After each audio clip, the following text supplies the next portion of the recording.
би нэг юм хэлэх гэсэн. Эрүүл байна гэдэг нь би сэтгэл санаа нийгэм орчны хувьд сайн сайхан байдлыг хэлнэ гэдэг дэлхийн эрүүл мэндийн байгууллагын тодорхойлтыг бид нар бүгдээрээ мэдж байгаа.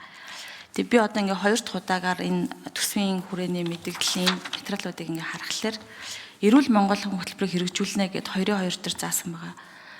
Гэхдээ энэ доторх одоо тусгасан 6 заалтанд дандаа өвдсөн байгаа насан турш хүмүүсийн эмнэлэг, хавдар, зүрх судлалын өвчлөлийн эмчилгээний технологи гэдээ ийшээ чиглэж байгаа. Эрүүл Монгол хүн чинь эрүүл хүүхдүүдээс эхлэх юм байгаа.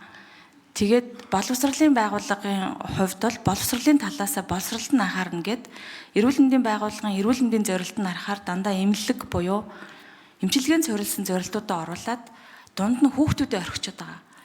Эрүүл Монгол хүний хөгжүүлнэ гэдэг чинь эрүүл хүүхдээс эхэлнэ шүү дээ. Тэгэхээр энэ дээр би нэг юм зарчмын хувьд энийг сайжруулж өөрчилж хүүхд рүү чиглэсэн энэ салбар дундын асуудлыг анхаармаар байна. Хүүхдийн эрүүл мэнд, хүүхдийн сэтгэл санаа, хүүхдийн орчин. Энэ дотор хөгжлийн бэрхшээлтэй хүүхдүүд ч гэсэн орно. За өнөөдөр яг энд ингээд сайд нар нь бас өөрсдөө миний асуултанд хариулахаар байхгүй байх шүү гэн би тусад нь бас тайлбар авмаар байна. За хоёрдугаар асуулт нь төсвийн хүрээний мэдэгдэл дээр 2026, 27, 28 оны харахаар нийгмийн халамжийн тухай хувьд заасны дагуу төсвөөс хувирлах зардлын дээд хэмжээг өсгөхөөр харагдаж байна. 2.6, 7, 9 гэд. За өсөж байгаа юм байна.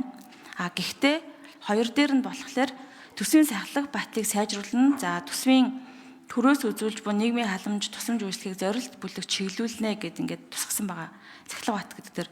Тэгэхээр энэ зорилтод бүлэгт чиглүүлж байгаа энэ нь яг одоо зөв байгаа мó энэ хөрөнгө оруулалтаар хэрэгжиж байгаа энэ бодлого хөтөлбөр чи эргээд хэр одоо оновчтой вэ гэдгийг үнэлдэг энэ тогтолцоо нь энэ төсвийн одоо энэ хүрээний энэ материал дотор би энийг яаж үнэлэх юм бэ гэдэг зүйл олж харсангүй энийг хаанаас харах вэ гэдгийг мэдмээр байна. За яагаад ингэж асуугаад байгаа гэхээр өнгөрсөн удаа бараг жил 2 жилийн өмнө хөгжлийн бэрхшээлтэй хүмүүст анхаарал өгөөч.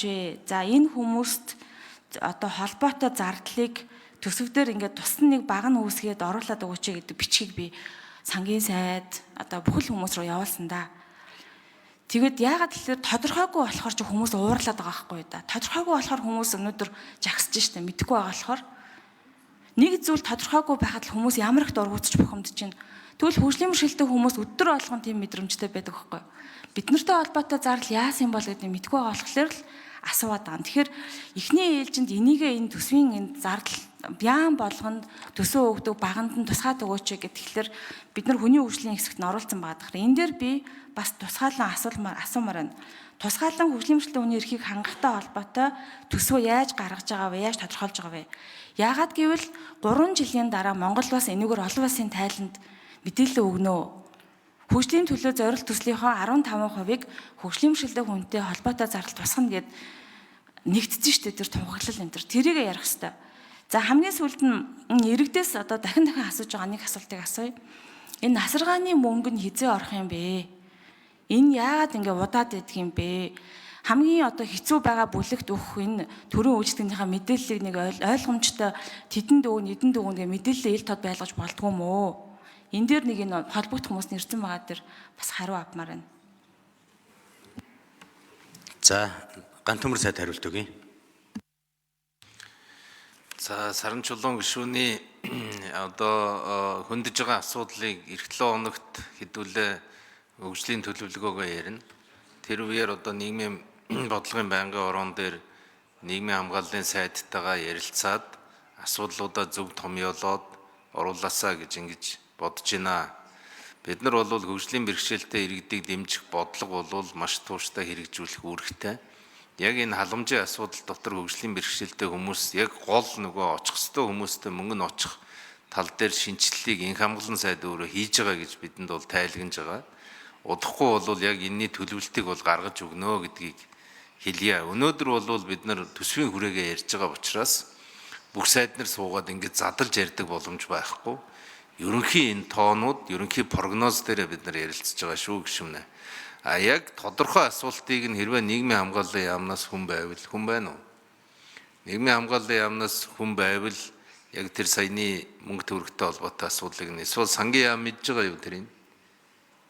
Сүүл саран чулуун гишүүний хөнддөг юуны зардал гэж бай. За асаргааны зардал дээр Ямар нэгэн тийм коммент байна уу та бүхэнд?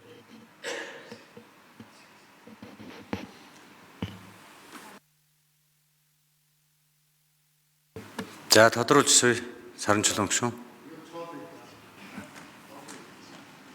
Одоо ийм л байдалтай биш шүү дээ. За хөгжлийн бэрхшээлтэй хүмүүсийн асуудал гэхээр та нар зөвхөн гэр бүл нийгмийн хамгааллын яамны асуудал гэж харахаа эхлээд болмоор байна. Төсвийн ерөнхийлөгчийн захирагчдын 39 захирагч гэсэн ийм одоо байгууллагуудын 23 нь хөгжлийн бэрхшээлтэй хүмүүсийн асуудалтай холбоотой шүү дээ. Энэ чинь салбар дундын асуудал шүү дээ. Тэгэхээр энэ 23 байгууллага бүрээс л тодорхой мэдээлэл авмаар байгаа байхгүй. Тэгвэл эн чинь хүмүүст ойлгомжтой болох байхгүй. Ийм хийж байгаа юм байна гэд. Бид нар одоо өнөөдөр барилгын сайдаас ирсэн 379 хуудас материалыг үзэж байна. Тийм их зүйл байсан юм бол тэрийг тусад нь гаргаад тавьчих л да. Ийм л хүмүүсэд байгаа байхгүй. Тэгэхээр би бүгд энэ асуудлаараа энэ гурван асуудлаараа заавал мэдээлэл үүрэгтэй. Өчнөө олон хүмүүс энэ хариултыг хүлээж байгаа. Ялангуяа асаргааны мөнгөний мэдээллийг аль биесээр хүмүүст нь хүргэж хамгийн их мэдээлэлгүй ингээд хамгийн их бухимдал төрүүлээд байгаа чинь аахгүй. Нүд чихгүйгээсээ болж стрессж штэ хүмүүс.